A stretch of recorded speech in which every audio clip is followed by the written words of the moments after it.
Bonjour à tous, on se retrouve pour une nouvelle vidéo sous SAS dans laquelle on va apprendre à utiliser la procédure format. Alors on va le voir à travers un exemple. Donc je suis sur SAS, j'ai déjà importé une base de données que vous connaissez si jamais vous avez regardé les précédentes vidéos. Donc on voit bien que j'ai ma base de données ici importée et puis j'ai différentes variables au format numérique ou qualitatif. J'aimerais sur cette base de données réaliser un test de Kruskal-Wallis sur différentes variables, par exemple sur spend, sur marketing, sur profit. Et lorsqu'on connaît un peu la littérature statistique, on sait que le test de Kruskal-Wallis est généralement appliqué pour des variables qui ont au minimum 3 modalités différentes. Or là, je vois bien que je n'ai pas des variables à modalité. Donc déjà, il y a un petit problème. Si jamais on a des variables, ça c'est juste pour la culture générale, qui ont moins de 3 modalités, on va préférer plutôt utiliser une ANOVA plutôt qu'un test de Kruskal-Wallis. Bon, si jamais ces noms barbares ne vous parlent pas du tout, c'est pas grave, vous n'avez pas besoin de savoir ce que c'est pour comprendre cette vidéo. Je ferai d'autres vidéos sur chacun des tests pour détailler comment ils fonctionnent et à quoi ils servent. Donc, admettons que j'ai envie de transformer donc ces différentes variables en variables à plusieurs modalités.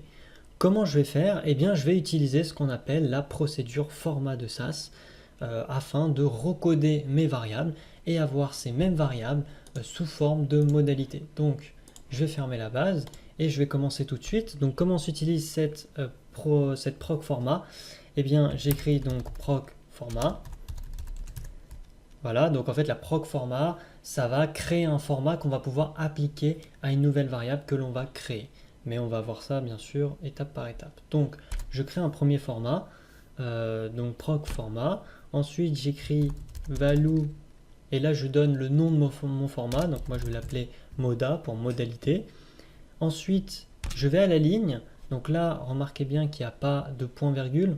Donc ça c'est spécifique à la proc format. J'en ai un ici mais j'en ai pas ici. Pourquoi? Parce que je vais attribuer des valeurs à mon format. Je suis en train de créer mon format. Donc lorsque je regarde la base de données, je vois que j'ai du numérique. Donc je vais commencer par le profit. Et sur le profit, je vois que les valeurs vont environ de 0 à 50 000, 50 000 à 100 000 et ensuite de 100 000 à plus de 100 000. Donc je n'ai pas la valeur exacte, mais c'est pas grave. Donc je vais créer ce format. Donc je vais écrire low pour la borne inférieure, ça va être 0, low. Ensuite, je vais mettre 50 000 pour ma première tranche. Voilà. Je vais faire égal, et là, je vais écrire le nom de ma modalité qui va regrouper les valeurs entre low et 50 000. Donc moi, je vais appeler ça faible profit, comme cela. Ensuite, à la ligne, toujours pas de point virgule. J'écris la deuxième borne, donc 50 001, parce que là, je me suis arrêté à 50 000, donc là, je mets 50 001. Et je mets ma borne supérieure qui va être 100 000, qui va être égale du coup à moyen profit, qui est ma deuxième modalité, qui va regrouper toutes les valeurs entre 50 000 et 100 000. Voilà, et ensuite je vais mettre la troisième borne. Donc la troisième borne, ça va être 100 001. Et pour marquer la borne supérieure, je vais écrire height. Voilà, qui est égal à for profit, qui est le nom de ma troisième modalité. Cette fois-ci, je ferme le point virgule parce que j'ai terminé de spécifier mon format. Et puis, je mets bien sûr un run avec un point virgule pour finir mon format. Donc là, j'ai créé un format que je vais pouvoir appliquer à ma variable profit. Mais j'ai dit que je voulais également transformer la variable spend et la variable marketing. Donc pareil, j'ai différentes valeurs, je vais pouvoir créer des intervalles de ces valeurs. Donc je vais prendre, pour aller plus vite, les mêmes intervalles. Donc je vais copier-coller. Donc je crée un deuxième format. Je dois donc lui spécifier un autre nom. Donc je vais l'appeler Toto. Ensuite, je dois forcément changer le nom. Donc je vais l'appeler faible marketing parce que je vais le mettre à la variable marketing, moyen marketing, et ensuite je vais avoir for marketing. Alors vous pouvez bien sûr spécifier ce que vous voulez. Là c'est vraiment le nom de la modalité. Donc voilà, et puis ensuite je vais faire exactement la même chose pour l'autre variable qui va être spend. Donc je vais changer le nom, je vais l'appeler Titi et je vais mettre faible spend, ensuite moyen spend, fort spend. Voilà, donc là j'ai créé mes trois formats ici qu'on peut voir que je vais pouvoir appliquer à mes variables. Alors comment appliquer ces formats aux différentes variables qui se trouvent dans ma base? Eh bien via une étape data. Donc je vais écrire data, je mets le nom de la nouvelle base de données qui va comprendre les nouvelles variables avec les différentes modalités. Donc je vais l'appeler startups2, voilà. Ensuite je vais mettre set pour appeler la base de données que je vais modifier, qui s'appelle ici startup. Donc je vais mettre set startup, point virgule. Et ensuite je vais pouvoir créer mes nouvelles variables et leur attribuer les différents formats. Donc je vais écrire profit2 qui va être égal à put. Donc c'est la fonction qui va me permettre d'attribuer le format à la nouvelle variable qui va s'appeler profit2.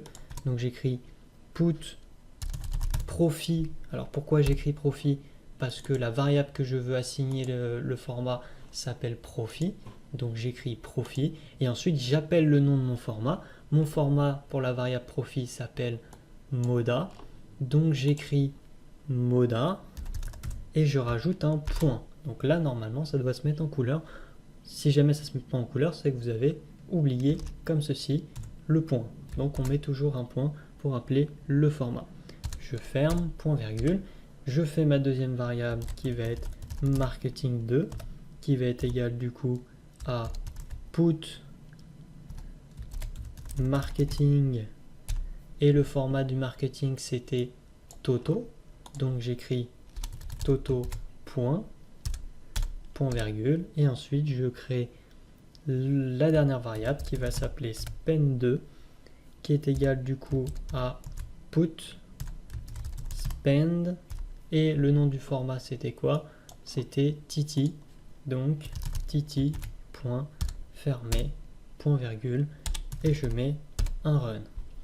Donc voilà, là j'ai fait mon étape data, j'ai créé mes différents formats, je les assigne via la fonction put à des nouvelles variables que je crée, et du coup je vais créer une nouvelle table qui va s'appeler startup2. Donc je prends mon code, d'abord je lance mes formats bien sûr, hop, donc mes formats ont été stockés, créés, et je les assigne ensuite à mon étape data, run, voilà. Donc là j'ai l'ancienne base de données qui n'a pas changé, là j'ai la nouvelle base de données, donc j'ai exactement les mêmes variables qu'avant, mais j'ai bien recodé mes trois variables avec les différentes modalités que j'ai assignées sans aucun problème. Et donc à partir de là, je pourrais par exemple effectuer un test de Kruskal-Wallis parce que j'ai bien sûr des variables avec trois modalités au minimum, sinon j'aurais préféré une ANOVA. Maintenant, est-ce que c'est pertinent de le faire sur cette table? Pas forcément, hein, c'est une table de test pour comprendre comment utiliser la procédure format, mais ça peut être extrêmement utile de pouvoir recoder une base de données pour effectuer ne serait-ce que des tests si jamais vous êtes en train de créer un algorithme ou un macro-programme qui effectue de manière automatique des tests de Kruskal-Wallis et que vous n'avez pas une base de données clean sous la main, et ben vous pouvez la recoder au moins pour tester votre test. Mais ça fera l'objet bien sûr d'autres vidéos. Donc voilà, j'espère que cette vidéo vous aura plu. N'hésitez pas toujours à liker, à laisser un petit commentaire, et puis moi je vous dis à la prochaine vidéo. Ciao à tous.